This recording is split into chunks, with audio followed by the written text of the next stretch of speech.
आज हम बात करेंगे चैप्टर 14। चैप्टर 14 जो है राजपूत तथा अरब आक्रमण। लिखिए, राजपूत तथा अरब आक्रमण। ठीक है बेटा, इस पे हम लोग बात करेंगे, राजपूत तथा अरब आक्रमण। ठीक है, ठीक है। इसके बारे में हम लोग चर्चा करेंगे कि राजपूत तथा अरब आक्रमण, और ये आपका कौन सा है बेटा? अध्याय 14 है, चैप्टर 14 है ये। इसी के बारे में हम लोग इस क्लास में पूरा चर्चा करेंगे। ठीक है, राजपूत तथा अरब आक्रमण जो हमने चर्चा किया, और इन इन राज्यों के बारे में अगर हम एक एक करके चर्चा करें कि भाई क्या हुआ, राजपूतों का जो है उदय कैसे हुआ, क्योंकि जानना भी है कि राजपूतों का उदय कैसे हुआ। भाई राजपूत आए, उनका उदय, तो लिखिए राजपूतों का उदय। राजपूतों का उदय की अगर हम बात करें बेटा कि भाई राजपूतों का उदय कैसे हुआ, ठीक है, तो राजपूतों के उदय के बारे में बात करें तो राजपूतों का उदय जो है अभी विमर्श का विषय है। कुछ लोग ये कहते हैं कि प्रथम चूंकि विचार आया कि राजपूतों को विदेशी आक्रांताओं का वंश माना जाता है। पहला विचार है कि राजपूतों को विदेशी, ठीक है बेटा, विदेशी क्या, तो विदेशी जितने भी आक्रांताओं का वंश में, आक्रांताओं का वंशज माना जाता है। पहला तो ये हो गया, वंशज माना जाता है। राजपूतों को बेटा विदेशी आक्रांताओं का वंशज माना जाता है।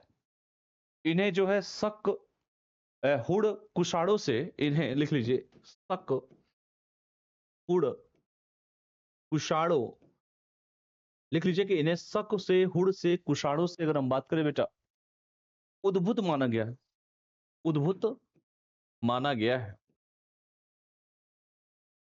ठीक है, ये भी कह सकते हैं। और कालांतर चूंकि सामंती प्रणाली एवं नवीन कृषि अर्थव्यवस्था से इसे जोड़ा गया है। कालांतर में याद रखिएगा, तो बेटा कालांतर में अगर हम बात करें सामंती प्रणाली एवं, लिखिए सामंती प्रणाली एवं, लिख लीजिए बेटा, कालांतर में सामंती प्रणाली एवं नवीन कृषि अर्थव्यवस्था से जोड़ा गया। लिखिए नवीन कृषि अर्थव्यवस्था से जोड़ा गया, कृषि अर्थव्यवस्था से जोड़ा गया है। ठीक है, तो इस पॉइंट को आप लिख सकते हैं कि नवीन कृषि अर्थव्यवस्था से जोड़ा गया है। दूसरा कहते हैं कि राजपूतों को अग्निवेदी से उत्पन्न बताता है। दूसरा जो लोग कहते हैं कि राजपूतों को बेटा कहां से, तो राजपूतों को अग्निवेदिका से, कहां से बेटा, अग्निवेदी वेदी से उत्पन्न बताया जाता है। अग्निवेदी से उत्पन्न बताया जाता है, उत्पन्न बताया जाता है। अग्निवेदी से बेटा उत्पन्न बताया जाता है राजपूतों को। इसके अनुसार चूंकि कहा गया कि आबू पर्वत पर ऋषि वशिष्ठ द्वारा, कहां पर बेटा, आबू पर्वत पर, आबू पर्वत पर ऋषि किसके द्वारा, वशिष्ठ के द्वारा, ऋषि वशिष्ठ वशिष्ठ के द्वारा, आबू पर्वत पर बेटा ऋषि वशिष्ठ के द्वारा यह कहा गया, आयोजित अनुष्ठान, आयोजित लिख लीजिए अनुष्ठान, आयोजित क्या लिखो बेटा, अनुष्ठान, कि अग्निकुंडी से, कि अग्निकुंडी से लिख लीजिए, अग्निकुंडी से अगर हम बात करें कि अग्निकुंडी से राजपूत कुलों का उद्भव हुआ। किसका बेटा, राजपूत कुलों का उद्भव हुआ। कुलों का क्या हुआ, तो राजपूत कुलों का उद्भव हुआ। इस बात को कह सकते हैं कि राजपूत बेटा, राजपूत कुलों का उद्भव हुआ, इस बात को कह सकते हैं। ठीक है बेटा, ये जितने भी पॉइंट्स मैं आपको दे रहा हूं काफी इंपॉर्टेंट है। तो इसकी जो हम बात कर रहे हैं कि राजपूत कुलों का उद्भव हुआ। ठीक है, मेन जो चीजें हम उसी के बारे में चर्चा कर रहे हैं। ठीक है, कि राजपूत कुलों का उद्भव हुआ, क्या हुआ, राजपूत कुलों का उद्भव हुआ, इस बारे में चर्चा की गई है कि राजपूत कुलों का उद्भव हुआ। अगर हम इसके आगे बात करें, जो मेन चीजें हैं कि भाई जो राजपूत वंश है, जो इसे हम कह रहे हैं, जैसे मान लीजिए प्रतिहार वंश है, पहला है मान लीजिए प्रतिहार। दूसरा अगर हम मान लीजिए हम बात कर दें कि मालवा के परमार, लिखिए मालवा के परमार, लिख लीजिए। तीसरा अगर हम बात कर दें बेटा कि चौहान या अजमेर के चौहान, लिखिए चौहान या अजमेर के चौहान, अजमेर के चौहान। चौथा अगर हम बात कर ले बेटा, जो मेन चीजें हैं चौथा हम कह सकते हैं बेटा बुंदेलखंड के चंदेल, लिखिए बुंदेलखंड के चंदेल। पांचवा अगर हम बात करें इसमें तो कह सकते हैं सर पृथ्वीराज चौहान, लिखिए पृथ्वीराज चौहान, पृथ्वीराज चौहान। ठीक है, तो ये सारी पॉइंट्स को इसमें इंक्लूड कर सकते हैं जिन्होंने चंद्रबाई की रचना की। तो सबसे पहले हम अगर बात करें बेटा तो इसमें लिखेंगे दिल्ली या अजमेर के चौहान। सबसे पहले लिखिए दिल्ली या अजमेर के चौहान, लिखिए दिल्ली या बेटा अजमेर के चौहान। अगर हम बात करें बेटा दिल्ली या अजमेर के चौहान के बारे में तो क्या कह सकते हैं बेटा, सिंह राज ने 10वीं शताब्दी में चौहान राजवंश की स्थापना की। किसने किया बेटा, सिंह राज ने। कब किया, 10वीं शताब्दी में। ठीक है, चौहान वंश की स्थापना। ठीक है, ये कह सकते हैं चौहान वंश की इन्होंने स्थापना किया, राजवंश की स्थापना किया और महाराज धीराज की उपाधि ग्रहण की। क्या उपाधि, महाराजा धीराज की उपाधि, महाराजा धीराज की उपाधि ग्रहण किया, यह भी कह सकते हैं। चौहानों की आरंभिक राजधानी क्या थी बेटा, शाकंभरी थी। आरंभिक राजधानी लिखिए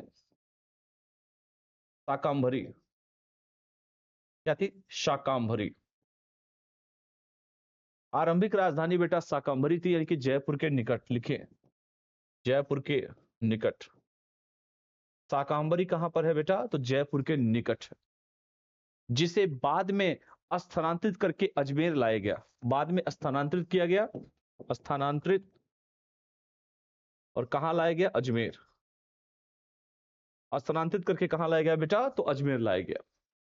चौहान प्रतिहारों के सामंत, चूंकि चौहान प्रतिहारों के सामंत थे, लिख लीजिए चौहान जो थे वो प्रतिहारों के सामंत थे। क्या थे बेटे, प्रतिहारों के सामंत, सामंत, प्रतिहारों के सामंत थे। और अजमेर अथवा अजय मेरू नगर की स्थापना चूंकि अजय राज सेकंड ने की, आप सभी जानते हैं। जब वो जो अजमेर है इसकी स्थापना किसने की बेटा, इसकी स्थापना किसने किया, तो याद रखिएगा इसकी स्थापना करने वाला जो व्यक्ति था उसका नाम क्या था बेटा, उसका नाम था अजय राय थर्ड। अजय राय थर्ड, समझ में आया, अजय राय थर्ड कहा गया। ये सारी चीजें आप सभी को लिखना पड़ेगा और आप सभी जानते हैं कि चूंकि मैंने कहा कि उसके पुत्र जो है अर्डोरोज ने जो है पुष्कर में जो है ब्रह्मा के मंदिरों की, चूंकि ब्रह्मा मंदिरों की स्थापना की। और पृथ्वीराज चौहान, चूंकि पृथ्वीराज थर्ड यानी कि पृथ्वीराज चौहान ने अजमेर तथा दिल्ली दो राजधानी पर शासन किया। याद रखिएगा कि जो पृथ्वीराज थे, पृथ्वीराज चौहान जिन्हें हम कहते हैं, तो पृथ्वीराज चौहान ने, पृथ्वीराज जो चौहान जी हैं, उन चौहान जी ने दिल्ली और अजमेर, दिल्ली तथा अजमेर, ये दो जगह याद रखिएगा, दिल्ली तथा बेटा अजमेर, इन्होंने क्या किया, शासन किया। दिल्ली और अजमेर शासन, दिल्ली और अजमेर क्या किया बेटा, तो इन्होंने शासन किया। पृथ्वीराज चौहान द्वारा लड़े गए युद्ध अगर बात करें, इनके द्वारा लड़े गए युद्ध, इनके द्वारा लड़े गए युद्ध की बात करें, लड़े गए युद्ध, इस युद्ध में क्या कर सकते हैं कि सर ये जो युद्ध लड़े, तराइन की पहली लड़ाई लड़ा इन्होंने, लिखिए तराइन की पहली लड़ाई, तराइन की पहली लड़ाई इन्होंने बेटा, तराइन की पहली लड़ाई लड़ा। दूसरा लिख लीजिए तराइन की दूसरी लड़ाई इन्होंने लड़ा, तराइन की दूसरी लड़ाई भी लड़ा, ये भी कर सकते हैं। और तराइन की पहली लड़ाई में मोहम्मद गोरी को हराया इन्होंने, याद रखिएगा 1191 मोहम्मद गोरी हारा, मोहम्मद गोरी हारा, याद रखिएगा। तराइन की दूसरी लड़ाई कब हुई बेटा, 1192 मोहम्मद गोरी ने पृथ्वीराज को हराया, पृथ्वीराज को हराया, पृथ्वीराज को हराया, ये भी कर सकते हैं। जो मेन चीजें हैं, चूंकि मैंने कहा कि आप सभी को ये चीजें जाननी चाहिए। मोहम्मद गोरी ने जब राजस्थान तथा दिल्ली पर नियंत्रण स्थापित किया और पृथ्वीराज तृतीय के पुत्र, ये जो ठीक है, चूंकि जो मोहम्मद गोरी था, मोहम्मद गोरी, उसने दिल्ली और राजस्थान पर शासन किया, शासन। और जो पृथ्वीराज की बात हम कर रहे हैं बेटा, क्या किया इन्होंने, शासन किया, दिल्ली और राजस्थान पर शासन। और जो बात हम कर रहे हैं बेटा पृथ्वीराज तृतीय के पुत्र के, तो लिखिए पृथ्वीराज तृतीय के पुत्र की जो बात हम कर रहे हैं बेटा, पृथ्वीराज तृतीय के पुत्र, तो पृथ्वीराज तृतीय के पुत्र की अगर हम बात करें बेटा, तो गोविंद को अपना सामंत बनाया, गोविंद को अपना सामंत बनाया, अपना सामंत बनाया। गोविंद को क्या बनाया बेटा? अपना सामंत बनाया। जिसे कहा जाए तो इरिराज ने अपदस्थ किया। लिखिए इसे, इरिराज ने अपदस्थ किया, इरिराज ने अपदस्थ किया। इरिराज ने बेटा क्या किया? तो इरिराज ने इन्हें अपदस्थ किया, ये भी कह सकते हैं। बात समझ में आया? चूंकि कई सारे युद्धों के बारे में आप सभी जानते भी हैं कि इन सभी लोगों ने, जितने भी लोग हैं बेटा, इन सभी लोगों ने जो है काफी लड़ाइयां लड़ी, और लड़ाइयां लड़ते लड़ते जो है कई लोगों ने वीर गति को प्राप्त किया। ये जितनी भी चीजें हैं, हम इसके बारे में हम जिक्र अगर करें तो हमने कहा, आप सभी से यही कहा कि बेटा जो लोग, जितने भी लोग थे, चाहे अगर हम बात करें बेटा, मैंने कहा कि इन्होंने जो है मोहम्मद गुनी दिल्ली गोविंद को अपना सांसद बनाया। और तीसरा पॉइंट इसमें जो मेन चीजें कह सकते हैं कि पृथ्वीराज तृतीय तथा परमादेव के बीच युद्ध हुआ। याद रखिएगा, पृथ्वीराज तृतीय जो है, तो पृथ्वीराज तृतीय, ठीक है, और इस वर्सेज पृथ्वीराज तृतीय, ये अलग है, ये अलग है। पृथ्वीराज तृतीय और किसके बीच बेटा? तो परमादी परमादी परमादी देव के बीच युद्ध हुआ, के बीच युद्ध हुआ। और युद्ध जब हो गया तो क्या हुआ बेटा? परमादेव से सेनापतियों, याद रखिएगा, और इसके सेनापति, क्योंकि इसके सेनापति हैं अगर हम बात करें बेटा, तो इसके सेनापति आल्हा तथा उदल ने बीरतापुर संघर्ष किया। इसके सेनापति का नाम था आल्हा तथा उदल। उदल ने क्या किया बेटा?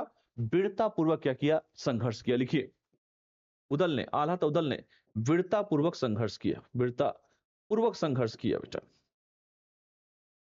वीरता पूर्वक संघर्ष किया। और गोविंद ने रणथंभौर में, लिखिए गोविंद ने क्या किया बेटा? गोविंद ने, तो गोविंद ने लिख लीजिए रणथंभौर में, रणथंभौर में गोविंद ने बेटा लिख लीजिए कि रणथंभौर में क्या किया? तो गोविंद ने बेटा, जो हम बात करें अगर, तो गोविंद ने रणथंभौर में अगर हम बात करें कि गोविंद ने रणथंभौर में जो है क्या किया? चौहान वंश की एक शाखा स्थापित की। लिखिए, रणथंभौर में चौहान वंश की एक शाखा स्थापित की, एक शाखा, ठीक है, एक शाखा क्या किया बेटा? स्थापित किया। इसके साथ ही साथ अगर इसमें बात करें, और उसके बाद अगर हम बात करें, एक शाखा स्थापित की और उसका उत्तराधिकारी कौन था? इरिशेन था। इसका उत्तराधिकारी, उत्तराधिकारी कौन था बेटा? तो इसका उत्तराधिकारी जो है इरिशेन था, इरिशेन, ठीक है, इसका उत्तराधिकारी था, जिसने गुलाम वंश के शासक कुतुबुद्दीन ऐबक ने क्या किया था? अपदस्थ किया था। इसे जो है गुलाम वंश का जो शासक कुतुबुद्दीन ऐबक है, लिखिए गुलाम वंश का शासक जिसका नाम है कुतुबुद्दीन ऐबक ने इसे अपदस्थ किया, सत्ता से हटा दिया, अपदस्थ किया। तो ये भी पॉइंट आपको लिखना होगा, अपदस्थ किया, ठीक है। गुलाम वंश के जो शासक थे कुतुबुद्दीन ऐबक ने इसे क्या किया बेटा? इसे अपदस्थ किया, अपदस्थ किया। गुलाम वंश के शासक कुतुबुद्दीन, लिख लीजिए, का शासक लिख लीजिए, क्या नाम है? कुतुबुद्दीन ऐबक। ऐबक ने क्या किया बेटा? अपदस्थ किया, अपदस्थ किया, अपदस्थ किया। तो ये भी पॉइंट इसमें इंक्लूड कर सकते हैं, कुतुबुद्दीन ऐबक ने इसे अपदस्थ किया। 1301 में अलाउद्दीन खिलजी ने, लिख लीजिए 1301 में बेटा, किसने? अलाउद्दीन खिलजी ने क्या किया? तो 1301 में अलाउद्दीन खिलजी ने रणथंभौर पर आक्रमण किया। रणथंभौर, रणथंभौर पर आक्रमण करके उसने क्या किया? तो रणथंभौर पर जब आक्रमण किया बेटा, और दिल्ली सल्तनत के अधीन किया, इसे इसे क्या किया? दिल्ली सल्तनत के अधीन किया बेटा, याद रखना, दिल्ली सल्तनत के इसे अधीन किया। यह भी पॉइंट आपको लिखना है कि इसे दिल्ली सल्तनत के अधीन किया। ये सारी चीजें अपने नोट्स में लिखना भी है। अगर हम इसके आगे थोड़ा सा चलें, और राजपूतों, चूंकि सोलंकी राजपूत और गुजरात के चालुक्य के बारे में लिख लें, लिखिए इसके आगे सोलंकी राजपूत, सोलंकी राजपूत और गुजरात के चालुक्य के बारे में अगर हम बात करें बेटा, गुजरात के चालुक्य के बारे में, तो क्या हम लिख सकते हैं इसमें?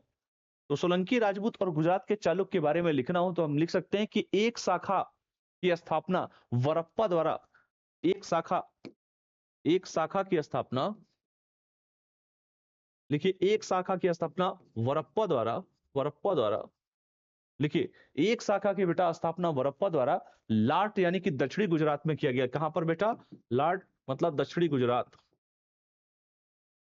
दक्षिणी गुजरात में, दक्षिणी गुजरात में किया गया, जिसके शासकों ने बेटा, कहा जाए शासकों ने जो है मयूर यानी कि मध्य भारत पे शासन किया, जिसके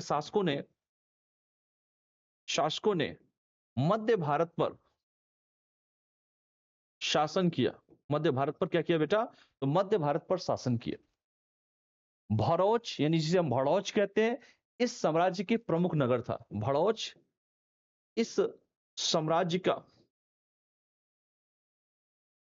प्रमुख नगर था। लिख लीजिए, प्रमुख क्या था बेटा? तो प्रमुख नगर था। इस साम्राज्य का क्या था बेटा? प्रमुख नगर था। इसके बारे में भी चर्चा कर सकते हैं। दूसरी शाखा का जो संस्थापक था, लिखिए मूलराज फर्स्ट था। दूसरी शाखा का जो संस्थापक, लिख लीजिए शाखा का संस्थापक, उसका नाम क्या था बेटा? दूसरी शाखा का जो संस्थापक था उसका नाम था मूलराज प्रथम। उसका नाम क्या था? तो उसका नाम था मूलराज प्रथम। जो दूसरी शाखा का संस्थापक था उसका नाम क्या था बेटा? उसके नाम था मूलराज प्रथम था। ठीक है, तो याद रखिएगा। और इसने जो है गुजरात के विस्तृत क्षेत्र पर, लिख लीजिए कि इसने जो है बेटा गुजरात के विस्तृत क्षेत्र पर, गुजरात के विस्तृत क्षेत्र पर, लिख लीजिए गुजरात के विस्तृत क्षेत्र पर अगर हम बात करें तो दूसरी शाखा का संस्थापक कौन था? मूलराज प्रथम था। और इसने गुजरात के विस्तृत क्षेत्र पर क्या किया? शासन किया। ठीक है, विस्तृत क्षेत्र पर शासन किया। इसके साथ साथ और भी चीजों पे इस पे हम बात करें, जो मेन जो चीजें हैं, इसने जो राजधानी है, राजधानी जो है अना डिवार्ड था इसका राजधानी, चूंकि, और ये जो मूलराज प्रथम था बेटा वो शिव का उपासक था। किसका था? जो मूलराज प्रथम था ये शिव का उपासक, शिव का उपासक, शिव का उपासक था, शंकर जी का उपासक था बेटा ये। और चूंकि शंकर जी का उपासक भी था और उसने जैन धर्म को भी संरक्षण प्रदान किया था। जैन धर्म को भी संरक्षण, सोचिए, जैन धर्म को भी संरक्षण दिया था इसने, जैन धर्म को भी संरक्षण दिया बेटा। इसके साथ ही साथ उसने दिगंबर जैन संप्रदाय के लिए मूल वास्तविकता मंदिर, लिखिए इसने जो है दिगंबर जैन संप्रदाय, दिगंबर एक श्वेतांबर था एक दिगंबर था, दिगंबर जैन संप्रदाय के लिए, लिख लीजिए कि दिगंबर जैन संप्रदाय के लिए इसने क्या किया? तो दिगंबर जैन संप्रदाय के लिए इसने मूल वास्तविकता मंदिर, किसके लिए बेटा? मूल वास्तविकता मंदिर, लिख लीजिए। तथा श्वेतांबर की बात अगर करें, श्वेतांबर जैन संप्रदाय के लिए, लिखे श्वेतांबर जैन संप्रदाय के लिए क्या किया? तो श्वेतांबर जैन संप्रदाय के लिए जो है जिनदेव मंदिर का निर्माण हो रहा है। जिनदेव मंदिर का निर्माण, जिनदेव मंदिर का निर्माण, तो जिनदेव मंदिर का निर्माण किया। इसके बाद अगर हम बात करें बेटा, क्योंकि और भी चीजों पे हमें बात करना है और इस मेन जो चीजें हैं इन सभी पे चर्चा करनी है। मैंने कहा कि इसके साथ साथ जो है और भी चर्चा कर सकते हैं हम लोग, जैसे कह सकते हैं, जैसे इसके बाद जो आया, जो मेन शासक 1243 की अगर हम बात करें, 1443 की अगर हम बात करें, तो 1243 के बाद जो है गुजरात में सोलंकी शासकों की शक्ति का पतन हुआ। गुजरात में बेटा सोलंकी शासकों की शक्ति का पतन हुआ। शक्ति का क्या हुआ बेटा? पतन हुआ। शक्ति का बेटा पतन हुआ। तथा अगर कह सकते हैं कि बघेला वंश शक्ति अर्जित की। कौन सा? बघेला वंश शक्ति अर्जित की। शक्ति बेटा अर्जित की बघेला वंश। और हम कह सकते हैं बेटा कि देवगिरी के यादव शासकों के ये सामंत थे। लिखिए देवगिरी के यादव शासकों के क्या थे बेटा? देवगिरी के यादव शासकों के ये सामंत थे, ये भी कह सकते हैं। और इस वंश का शासन अंततः जो है, जो इस वंश का शासन अगर बात करें बेटा, इस वंश का शासन अगर हम बात करें, जो मेन चीजें हैं, तो इस वंश का शासन बेटा 1297 ईस्वी में अलाउद्दीन खिलजी द्वारा समाप्त कर दिया गया। लिखिए 1297 में अलाउद्दीन खिलजी के द्वारा बेटा समाप्त कर दिया गया। खिलजी के द्वारा समाप्त, तो अलाउद्दीन खिलजी के द्वारा बेटा इसे समाप्त कर दिया गया। ये बघेला वंश के शासकों ने, लिख लीजिए कि बघेला वंश के शासकों ने, लिख लीजिए, तो बघेला वंश के शासकों ने क्या किया? तो बघेला वंश के शासकों ने 1230 में क्या किया, तो 1230 में लूनावारी मंदिर, भगवान जी का मंदिर है लूनावारी, जो मंदिर है याद रखिएगा, लूनावारी मंदिर किसका है, तो ये भगवान ने जो अगर बात किया जाए मीनाथ, भगवान ने मीनाथ, ठीक है बेटा, तो भगवान में मीनाथ का निर्माण करवाया, लिखिए का निर्माण करवाया, ये भी कर सकते हैं कि भगवान ने निर्माण कराया। इसके साथ साथ अगर हम बात करें कि मुगल शासकों के समय प्रभावी जो राजपूत वंश की चर्चा अगर हम करें कि जो मेन राजपूत वंश कौन कौन थे मुगल शासकों के समय, तो क्या हम कई चीजों पर डिस्कशन कर सकते हैं। जैसे अगर हम बात करें बेटा कौन कौन से वंश मुगल शासकों के समय थे, जैसे अगर हम बात करें, लिखिए अगला हेडिंग जो है हमारा कि मुगल शासकों के समय, मुगल शासकों के समय, लिख लीजिए कि मुगल शासकों के समय जो कहा जाए प्रभावी राजपूत, प्रभावी राजपूत, प्रभावी राजपूत क्या बेटा, शासकीय वंश की वंश, तो क्या क्या इसमें देख सकते हैं, इसमें कह सकते हैं सर जैसे गहलोत और सिसोदिया, लिखिए गहलोत है, सिसोदिया है, लिख लीजिए, ठीक है, ये कह सकते हैं कि गहलोत है, सिसोदिया है, जिसमें मालवा उदयपुर प्रशासन, लिख लीजिए मालवा उदयपुर प्रशासन, ये कह सकते हैं कि मालवा सर उदयपुर प्रशासन इन्होंने किया। राजधानी जो है चित्तौड़ बनाई, लिखिए राजधानी चित्तौड़ बनाई, राजधानी कहां बनाई बेटा, तो चित्तौड़ बनाई, लिख लीजिए राजधानी कहां बनाई, चित्तौड़ बनाई। तीसरा लिख लीजिए कि प्रमुख शासक कौन था, राणा कुंभा था, लिखिए प्रमुख शासक, तो प्रमुख शासक लिख सकते हैं राणा कुंभा, लिखिए राणा कुंभा प्रमुख शासक। चौथा लिख लीजिए प्रमुख शासक बेटा राणा कुंभा था, और राणा कुंभा चूंकि आप सभी जानते हैं कि राणा कुंभा या राणा सांगा भी कर सकते हैं, राणा सांगा भी था, शांगा ये भी था। बाबर के साथ इसने खानवा का युद्ध लड़ा था, आप सभी जानते हैं कि बाबर के साथ, लिख लीजिए के साथ खानवा का युद्ध लड़ा था, खानवा का युद्ध, तो बाबर के साथ बेटा इसने खानवा का युद्ध लड़ा था। महाराणा प्रताप के साथ, महाराणा प्रताप भी थे, हल्दी घाटी का युद्ध अकबर के विरुद्ध। पांचवा लिख लीजिए महाराणा प्रताप, पांचवा लिख लो बेटा महाराणा प्रताप, हल्दी घाटी का युद्ध आप सभी जानते हैं, हल्दी घाटी का युद्ध, इनके घोड़े का नाम बेटा चेतक था, चेतक, महाराणा प्रताप।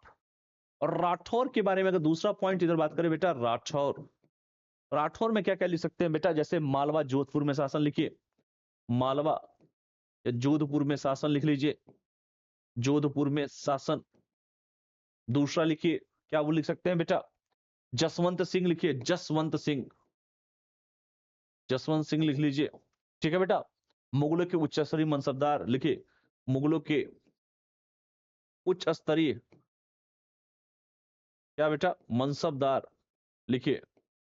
तीसरा लिखिए, तीसरा क्या लिख सकते हैं, आम्बेर जयपुर में शासन, आम्बेर लिख लीजिए जयपुर में शासन, जयपुर में बेटा शासन। चौथा लिखिए क्या लिख सकते हैं, चौथा मान सिंह, मान सिंह के बारे में लिख लीजिए, और मान सिंह किसके दरबार में था बेटा, मान सिंह मुगल मनसबदार था, लिखिए मुगल क्या था, मनसबदार था। तो मेन मेन जो चीजें थी हमने आपको बताया। अगला लिखिए, जो मेन मेन चीजें थी हमने बेटा उसके ऊपर चर्चा किया। अगर हम बात करें इस्लाम धर्म का, चूंकि परिचय की अगर हम बात करें कि बेटा इस्लाम धर्म क्या था, इस्लाम धर्म क्या, इस्लाम धर्म वा क्या है, इसके बारे में अगर हम चर्चा करें तो कह सकते हैं कि एक ईश्वरवादी धर्म है, लिखिए एक ईश्वरवादी धर्म है, एक ईश्वरवादी धर्म कह सकते हैं। चौथी शताब्दी, पांचवी शताब्दी ईसा में अरब प्रायद्वीप में इसका उदय हुआ, लिखिए चौथी पांचवी शताब्दी में अरब प्रायद्वीप में उदय, लिखिए अरब प्रायद्वीप में अरब प्रायद्वीप में बेटा इसका उदय हुआ, ये भी कह सकते हैं सर। इस धर्म का पहला जो बात करें पैगंबर आदम था, पहला बात करें धर्म का पहला पैगंबर, पैगंबर आदम, ठीक है कह सकते हैं। अंतिम पैगंबर मोहम्मद को माना जाता है, लिख लीजिए अंतिम जो पैगंबर था, लिख लीजिए अंतिम पैगंबर किसको माना जाता है बेटा, मोहम्मद को। अंतिम जो पैगंबर था बेटा, तो अंतिम जो पैगंबर था वो मोहम्मद को माना जाता है। लिख लीजिए, जो अंतिम पैगंबर था वो मोहम्मद साहब को माना जाता है। और मोहम्मद साहब के जो अनुयायी थे तथा उनकी शिक्षा का अनुकरण करने वाले मुस्लिम कहलाए। तो इस बात को भी जो है आप लोग नोट डाउन कर सकते हैं। लिख लीजिए कि अंतिम जो पैगंबर थे वो मोहम्मद साहब के जो है, कि अंतिम मोहम्मद साहब के जो है अनुयायी तथा उनकी शिक्षा का अनुकरण जो है ये करते थे। और अंतिम पैगंबर की बात जो हम कर रहे हैं, जो मेन मेन जो चीजें हैं, अंतिम पैगंबर कौन सा बेटा? मोहम्मद। मोहम्मद साहब को माना जाता है, अंतिम मोहम्मद को माना जाता है। इसके साथ साथ अगर हम बात करें बेटा, आप सभी जानते हैं कि सबसे पहले अगर हम बात करें, इन्हीं को जो है फॉलो करने वाले मोहम्मद साहब के अनुयायी तथा उनकी शिक्षा का अनुकरण करने वाले। लिखिए, मोहम्मद साहब के अनुयायी, मोहम्मद साहब के अनुयायी तथा उनकी शिक्षा का अनुकरण करने वाले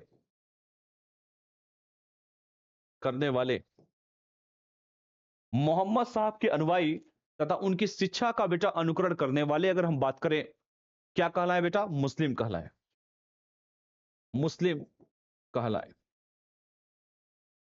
अनुकरण करने वाले क्या कहलाए बेटा? तो मुस्लिम कहलाए। इस बात को भी आप सभी को जानना चाहिए। तो सबसे पहले क्या लिख सकते हैं बेटा? सबसे पहला लिख सकते हैं, चूंकि अंजेल, लिखिए अंजेल, सबसे पहला लिखिए अंजेल। अंजेल के बाद क्या बेटा लिखेंगे? पैगंबर मोहम्मद। लिखिए पैगंबर गंबर मोहम्मद। और पैगंबर मोहम्मद के बाद क्या लिख सकते हैं? उनके अनुयायी जो मुस्लिम थे, उनके जो फॉलोअर थे, अनुयायी क्या थे बेटा? मुस्लिम थे। ये भी कह सकते हैं। चूंकि मोहम्मद साहब को उनकी शिक्षा तथा अनुयायियों की संख्या बढ़ाने पर, लिखिए मोहम्मद साहब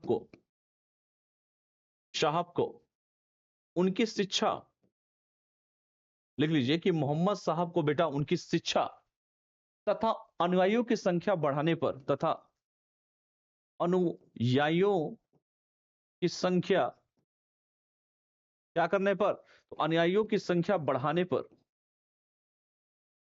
क्या करना पड़ेगा बेटा? मक्का छोड़ने पर मजबूर किया गया। सोचिए उस जमाने में मक्का छोड़ने पर मजबूर किया गया बेटा। हर धर्म में वही कहानी है बेटा। और वो मक्का से मतलब आगे बढ़ के मदीना पहुंचे। मक्का से वो कहां पहुंचे बेटा? मक्का से मदीना पहुंचे। बात समझ में आया कि मक्का से कहां पहुंचे? तो मक्का से बेटा मदीना पहुंचे। क्योंकि मक्का यह मार्ग जो है, चूंकि अगर बात किया जाए, यह मार्ग जो है हज के रूप में जाना जाता है। और चूंकि मक्का और मदीना जो है मुस्लिमों के लिए प्रसिद्ध पवित्र स्थान है, मक्का मदीना याद रखेगा। क्योंकि मक्का और मदीना की बात कर रहे हैं, मक्का जो है बेटा क्या है? तो मक्का बेसिकली यह मार्ग हज के रूप में जाना जाता है। यह मार्ग हज के रूप में जाना जाता है। यह मार्ग बेटा हज के रूप में जाना जाता है। तथा मदीना की बात करें बेटा, मदीना, तो मदीना क्या है? तो लिख लीजिए मुस्लिमों के लिए प्रसिद्ध था पवित्र स्थान। मुस्लिमों के लिए पवित्र तथा मुस्लिमों के लिए पवित्र, लिख लीजिए कि मुस्लिमों के लिए क्या है बेटा? प्रसिद्ध था पवित्र स्थान के लिए, तथा प्रसिद्ध तथा के लिए पवित्र तथा, लिख लीजिए पवित्र तथा प्रसिद्ध स्थान, लिख लीजिए तथा प्रसिद्ध स्थान, ये भी कह सकते हैं। तो ये भी इंपॉर्टेंट इन जो चीजों को था हमने इसमें इंक्लूड किया। इसके साथ साथ और भी चीजों पर अगर हम बात करें बेटा, मेन मेन जो चीजें हैं, पैगंबर मोहम्मद के निधन के बाद, चूंकि पैगंबर जो मोहम्मद थे, लिख लीजिए पैगंबर मोहम्मद, इनका जब निधन हो गया, तो इनके निधन के बाद हुआ क्या बेटा? तो इनके निधन के बाद लिख लीजिए शिया और सुन्नी दो संप्रदाय था। एक था बेटा शिया और एक था बेटा सुन्नी। और इन दोनों के बीच में हुआ क्या? तो दोनों के बीच में उत्तराधिकारिता को लेकर बगावत हो गया। और एक था खलीफा, उत्तराधिकार, उत्तराधिकार। अब समझिएगा बात को, उत्तराधिकार। खलीफा चूंकि इस्लाम धर्म में धार्मिक प्रमुख होता था, खलीफा जो होता था, वो खलीफा का जो पद है बेटा, खलीफा इस्लाम धर्म में, ये जो खलीफा था बेटा, ये खलीफा को जान लीजिए कि इस्लाम धर्म में, लिखिए इस्लाम धर्म में, इस्लाम धर्म में जो खलीफा होता था क्या करता था बेटा, धार्मिक प्रमुख होता था, धार्मिक प्रमुख, धार्मिक प्रमुख होता था। इस्लाम धर्म में बेटा ये धार्मिक प्रमुख होता था, जिसने मुस्लिम जगत में खिलाफत की स्थापना की, और इसने मुस्लिम जगत में, लिखिए खिलाफत की, मुस्लिम जगत में क्या किया बेटा, तो मुस्लिम जगत में खिलाफत की स्थापना की, खिलाफत की स्थापना की, ये भी कह सकते हैं। खलीफा के बारे में और भी चीजों पर अगर हम बात करें बेटा, खलीफा लिख लीजिए, तो खलीफा के बारे में यह भी कह सकते हैं, या खलीफा का कर्तव्य क्या है, लिख लीजिए खलीफा या खलीफा का कर्तव्य, खलीफा या खलीफा का कर्तव्य के बारे में अगर हम चर्चा करें, तो पहला शासक होना चाहिए, यह कहा गया है शासक होना चाहिए। दूसरा क्या कहा गया है, लिख लीजिए, दूसरा कहा गया बेटा इस्लाम का संरक्षक होना चाहिए, लिखिए इस्लाम का संरक्षक होना चाहिए। तीसरा लिख लीजिए, तीसरा कहा है बेटा इस्लाम के अंतर्गत क्षेत्र का विस्तार करना, इस्लाम के अंतर्गत क्षेत्र का विस्तार करना, इस्लाम के अंतर्गत बेटा क्षेत्र का विस्तार करना, यह भी कह सकते हैं। और खिलाफत, चूंकि मैंने कहा खिलाफत प्रणाली जो है, देखिए जो खिलाफत प्रणाली की बात अगर हम करें, खिलाफत प्रणाली, तो खिलाफत प्रणाली में क्या लिख सकते हैं बेटा, इस्लाम का विकास, लिखिए इस्लाम का विकास हुआ, खिलाफत प्रणाली में बेटा लिखिए इस्लाम का विकास हुआ। और इस्लाम के विकास में दो चीजें हैं, एक तो ऑटोमन और दूसरा शहीहुर, लिख लीजिए ऑटोमन, इस्लाम का चूंकि लिख लीजिए विकास हुआ, कुल मिला के इस्लाम का विकास हुआ। ये मेन मेन जो चीजें हैं वो आपको लिखनी है। इसके बाद अगर हम बात करें, चूंकि तुर्कों का आक्रमण को लेकर बात करें, तो लिखिए अगला तुर्कों का आक्रमण, तुर्कों का आक्रमण लिख लीजिए, तुर्कों का आक्रमण क्या हुआ इसके बारे में चर्चा कर लें। तो लिख सकते हैं कि 8वीं और 9वीं शताब्दी में, 8वीं और 9वीं शताब्दी में, 9वीं शताब्दी में, लिखिए कि बेटा 8वीं और 9वीं शताब्दी में हुआ क्या, बगदाद के खलीफा पर नियंत्रण आरंभ किया गया। किस पे बेटा, बगदाद के खलीफा पर नियंत्रण आरंभ, नियंत्रण आरंभ, बगदाद के खलीफा पर बेटा नियंत्रण आरंभ हुआ, और भारत में सिंध तथा मुल्तान तक वर्चस्व कायम किया। और इसने भारत पर, सिंध तथा मुल्तान पर वर्चस्व, सिंध तथा मुल्तान पर बेटा वर्चस्व कायम किया। क्या किया, वर्चस्व कायम किया, वर्चस्व कायम किया। गजनी चूंकि अफगानिस्तान को राजधानी बनाया, गजनी, लिखिए गजनी, गजनी बोले तो अफगानिस्तान, लिखिए बेटा कि गजनी अफगानिस्तान को क्या बनाया बेटा, अफगानिस्तान को राजधानी, गजनी अफगानिस्तान को बेटा इन्होंने बनाया राजधानी। और तुर्कों ने एक बृहद क्षेत्र पर शासन किया, तुर्कों ने क्या किया बेटा, तुर्कों ने बृहद क्षेत्र पर शासन किया, तुर्कों ने बृहद क्षेत्र पर शासन किया, क्षेत्र पर शासन किया बेटा, शासन, बृहद क्षेत्र पर बेटा इन्होंने शासन किया। अल्तगीन द्वारा गजनी में गजनवी साम्राज्य की स्थापना की गई, लिखिए अल्तगीन द्वारा, अल्तगीन द्वारा गजनी में, गजनी में गजनी साम्राज्य की स्थापना, साम्राज्य की, बेटा लिख लो गजनी समय, गजनी साम्राज्य की स्थापना की। ये भी पॉइंट आप इसमें लिख सकते हैं। उसके बाद बेटा धीरे धीरे चलती गई, कारवां चलती गई, और उसके बाद बेटा मोहम्मद गजनवी का आक्रमण होता है, मोहम्मद गजनवी, या मोहम्मद गजनवी का आक्रमण लिख लीजिए, मोहम्मद गजनवी का आक्रमण लिख लीजिए, मोहम्मद गजनवी का आक्रमण। अगर हम बात करें बेटा मोहम्मद गजनवी के आक्रमण की, तो उत्तर भारत पर जो है सैन्य अभियान करने वाला, लिखिए उत्तर भारत पर सैन्य अभियान, लिख लीजिए कि उत्तर भारत पर सैन्य अभियान करने वाला, उत्तर भारत पर बेटा सैन्य अभियान करने वाला कह सकते हैं पहला तुर्क था। क्या था बेटा? पहला तुर्क। सैन्य अभियान करने वाला पहला तुर्क। और मोहम्मद गजनवी था। कौन था बेटा? पहला तुर्क था मोहम्मद गजनवी। इसने 1000 से 1027 तक, लिखो 1000 से 1027 तक लिख लीजिए, इसने कहा जाए जिहाद का नाम लेकर, जिहाद का बेसिकली जिहाद का नाम लेकर बेटा समझिए कि जिहाद का इसने नाम लिया और 17 बार भारत पर आक्रमण किया। कितनी बार? 17 टाइम्स। 17 बार आक्रमण किया। मन ही नहीं भरा इसका। ठीक है, तो ये सब ये चीजें याद रखिएगा। इसका जो मेन जो चीजें थी हमने उसको बताया। मोहम्मद गजनवी। ठीक है, इसके बाद अगर हम बात करें बेटा मोहम्मद गोरी का, लिखिए जो गौर वंश का था, लिखिए गौर वंश। कौन सा वंश? गौर वंश, जिसे हम प्यार से गोरी वंश भी, तथा मोहम्मद गोरी लिख लीजिए, तथा मोहम्मद गोरी, मोहम्मद गोरी लिखिए। गौर वंश था मोहम्मद गोरी। गजनी में स्थापित साम्राज्य के सामंत थे। लिखिए गजनी में स्थापित साम्राज्य के सामंत थे। लिख लीजिए साम्राज्य के सामंत थे। साम्राज्य के बेटा क्या थे? तो ये सामंत थे। तथा जल्द ही शक्ति अर्जित की। क्या किए बेटा? शक्ति अर्जित। जब आदमी के पास शक्ति आ जाती है तो फिर क्या करता है साथ आदमी? इसने जो है अलाउद्दीन ने जहारीज की उपाधि ग्रहण कर गजनी को लूटा। अलाउद्दीन ने, याद रखिएगा, अलाउद्दीन ने लिख लीजिए कौन सी उपाधि? तो याद रखिएगा जहारीज। जहारीज की उपाधि ग्रहण कर,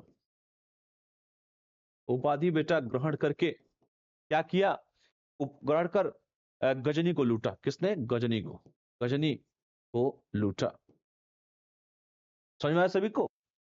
भारत में मुस्लिम साम्राज्य की स्थापना करने वाला मोहम्मद गोरी था। यह मोहम्मद गोरी भारत में मुस्लिम साम्राज्य, लिख लीजिए मुस्लिम साम्राज्य, लिख लीजिए स्थापित करने वाला। भारत में मुस्लिम साम्राज्य बेटा स्थापित करने वाला। ठीक है, भारत में मुस्लिम साम्राज्य बेटा स्थापित करने वाला यही था। और पहली बार इसने जो है, आप सभी जानते हैं कब युद्ध किया? तो 1193 में जो है पहली बार भारत पर इसने आक्रमण किया। लिखिए पहली बार आक्रमण 1193 में भारत पर किया। भारत पर किया, ये भी कह सकते हैं। मोहम्मद गजनवी के विपरीत मोहम्मद गोरी ने भारत में साम्राज्य की स्थापना का महत्व दिया। मोहम्मद गजनवी के विरुद्ध के विपरीत मोहम्मद गजनवी के जो है, अगर हम बात करें बेटा विपरीत जो है, मोहम्मद गोरी ने भी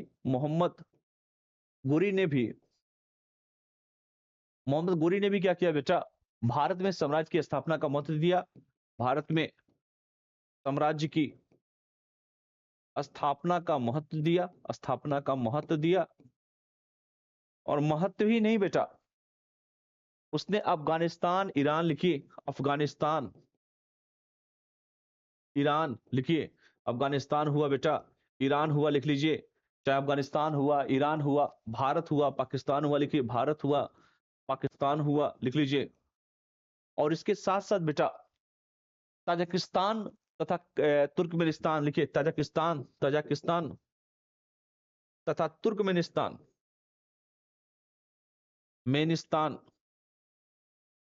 ताजिकिस्तान तथा बेटा तुर्कमेनिस्तान के बृहद क्षेत्र पर नियंत्रण स्थापित किया। के बृहद क्षेत्र पर नियंत्रण स्थापित। बात समझ में आया? तो इसने क्या किया? नियंत्रण स्थापित किया। इस पॉइंट को भी आप सभी को लिखना है। ठीक है, इस सभी पॉइंट को बेटा आपको लिखना है। तो जितना भी मैंने कहा आप सभी से, चूंकि मैंने जितने भी आपको पढ़ाया, इसमें मुझे लगता है कि जितना भी इंपॉर्टेंट था उसमें सब मैंने आप सभी को बताया। ठीक है बेटा, तो इससे रिलेटेड हम कुछ प्रश्न के बारे में हम लोग चर्चा कर लेते हैं, राजपूत तथा अरब आक्रमण से संबंधित। चलिए इसके प्रश्नों पे हम लोग बात कर लेते हैं, जो प्रश्न जो परीक्षा में पूछे जा सकते हैं। पहला लिखिए, सिंध पर अरबों के आक्रमण, लिखिए बेटा, सिंध पर अरबों के आक्रमण के कारणों और प्रभावों का विश्लेषण करके, कारणों और प्रभावों का विश्लेषण करें, विश्लेषण करें।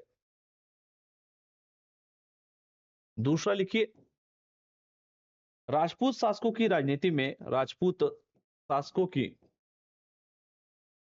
लिखिए कि राजपूत शासकों की राजनीति में, राजपूत शासकों की बेटा राजनीति में कह सकते हैं सामंतवादी व्यवस्था की भूमिका, सामंतवादी व्यवस्था की भूमिका,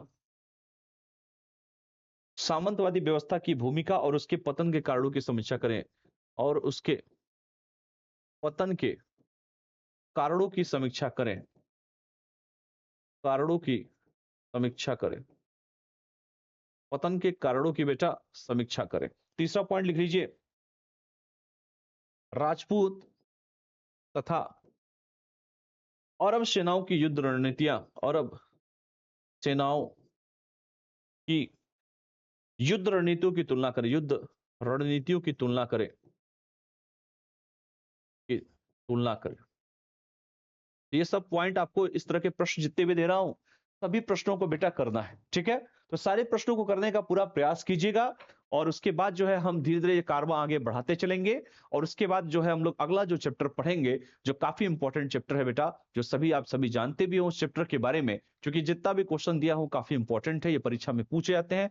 चोल साम्राज्य तथा क्षत्रिय राजवंश जो है अगला टॉपिक हम लोग पढ़ेंगे, ठीक है। चलिए, बहुत बहुत धन्यवाद, thank you all of you.